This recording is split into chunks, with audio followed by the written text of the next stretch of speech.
Assalamualaikum warahmatullahi wabarakatuh. Selamat siang, perkenalkan.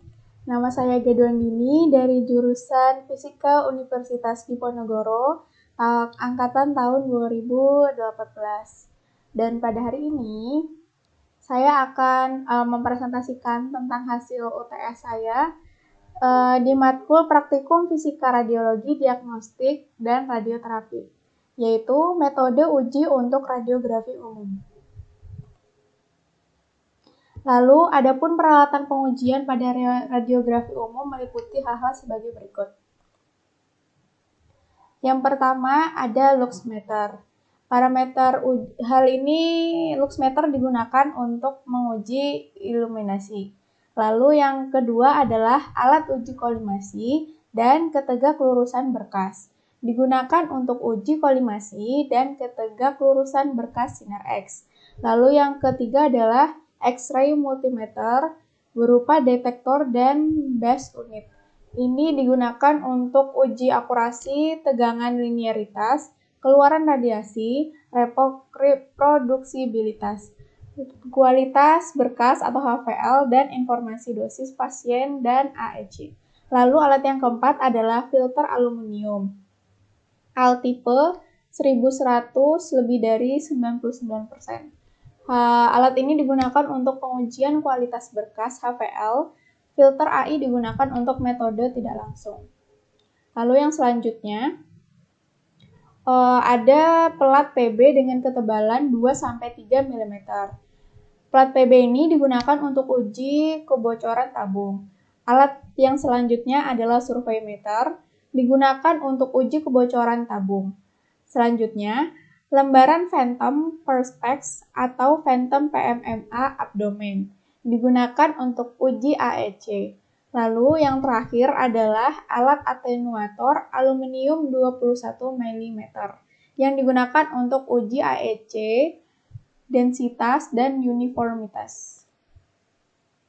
Dan untuk yang selanjutnya adalah parameter uji. Parameter uji sendiri terdiri dari 4. Yang pertama adalah kolimasi, yang kedua generator dan tabung, yang ketiga adalah AEC, dan yang kelima adalah kebocoran tabung. Untuk selanjutnya sendiri, kolimasi terbagi menjadi beberapa aspek. Yang pertama adalah iluminasi. Iluminasi bertujuan untuk mengukur tingkat pencahayaan yang diperoleh dari berkas cahaya kolimator. Alat yang digunakan berupa luxmeter dan akan lolos uji apabila nilainya lebih besar dari sama dengan 100 lux. Yang kedua adalah selisih lapangan kolimasi. Tujuannya adalah untuk mengetahui selisih lapangan kolimasi dengan lapangan berkas sinar X.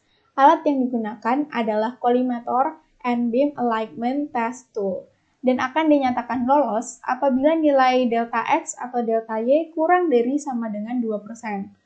Lalu yang selanjutnya adalah ketegak lurusan berkas yang bertujuan untuk mengevaluasi ketegak lurusan berkas sinar X dengan pusat berkas cahaya.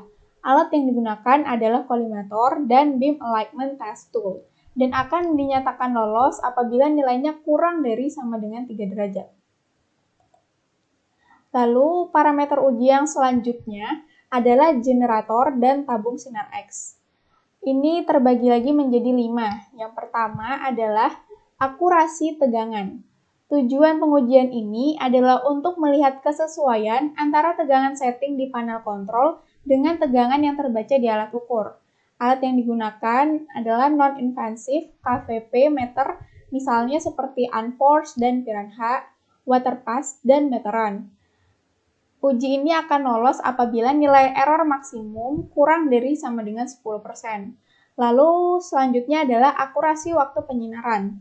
Tujuannya untuk melihat kesesuaian antara setting waktu eksposi di panel kontrol dengan waktu eksposi yang terbaca pada alat ukur. Uji ini hanya dilakukan jika pesawat sinar X memiliki pengaturan waktu eksposi. Lalu yang selanjutnya adalah linearitas. Tujuannya adalah untuk menguji konsistensi kenaikan nilai keluaran radiasi dalam satuan miligray per miliAs pada variasi miliampere atau MAS. Alat yang digunakan adalah dosimeter, misalnya unforced atau piranha, waterpass, dan meteran. Dan uji ini akan lolos apabila nilai CL kurang dari sama dengan 0,1. Yang selanjutnya adalah reproduksibilitas. Tujuan dari uji ini adalah untuk memeriksa konsistensi keluaran radiasi pada beberapa eksposi dalam pengaturan generator yang tetap. Lalu untuk reproduksibilitas tegangan, yaitu untuk memeriksa konsistensi tegangan KVP pada beberapa eksposi dalam pengaturan tegangan yang tetap. Lalu selanjutnya adalah reproduksibilitas waktu penyinaran.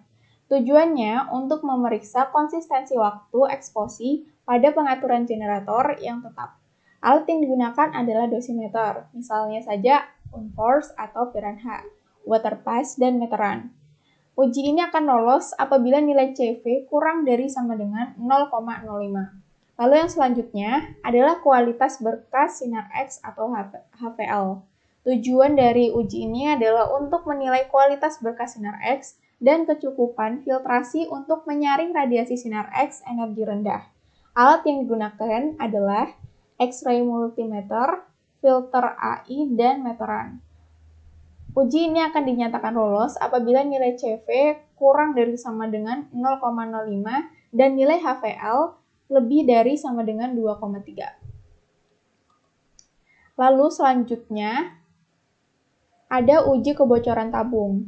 Jadi, untuk uji kebocoran tabung ini, tujuannya untuk mengetahui posisi dan nilai kebocoran wadah tabung. Parameter ini harus diuji terhadap beberapa alat. Yang pertama adalah pesawat sinar X yang baru. Yang kedua, pesawat sinar X yang mengalami penggantian tabung, insersi atau wadah tabung, dan pesawat sinar X yang terpasang tetap yang pindah ruangan. Lalu, yang selanjutnya adalah uji AEC. Jadi AEC ini terbagi menjadi 4. Yang pertama adalah uji timer darurat. Tujuannya adalah untuk memastikan timer darurat berfungsi dengan baik pada fungsi AEC.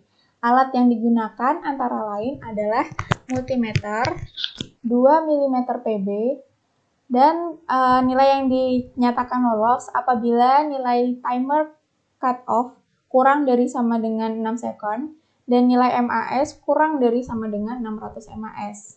Lalu yang kedua adalah uji densitas standar uniformitas. Tujuannya adalah untuk memastikan AEC berfungsi dengan baik melalui keseragaman respon sensor AEC. Alat yang digunakan antara lain filter AI 21 mm, 2 mm Pb, waterpass, dan meteran. Dan akan dianggap lolos uji MAS apabila nilai MAS-nya kurang dari 0,2 MAS dan rata-rata dari delta EI-nya kurang dari sama dengan 0,1 EI rata-rata. Lalu, parameter yang ketiga adalah waktu respon minimum. Tujuannya adalah untuk memastikan AEC berfungsi dengan baik melalui nilai respon minimumnya. Alat yang digunakan berupa phantom, unforced, atau piranha. Dan yang terakhir adalah nilai densitas standar uniformitas. Tujuannya adalah untuk memastikan AEC berfungsi dengan baik melalui respon dosis terukur terhadap perubahan KVP dan ketebalan pasien. Alat yang digunakan berupa phantom, unforced atau piranha, waterpass, dan meteran. Uji ini akan dinyatakan lolos apabila variasi ketebalan phantom nilai delta EI kurang dari sama dengan 0,1 EI rata-rata. Yang kedua, variasi KVP, yaitu nilai delta EI kurang dari sama dengan 0,15 EI rata-rata. Yang ketiga, variasi kombinasi ketebalan phantom dan KVP pada saat nilai delta EI kurang dari sama dengan EI rata-rata.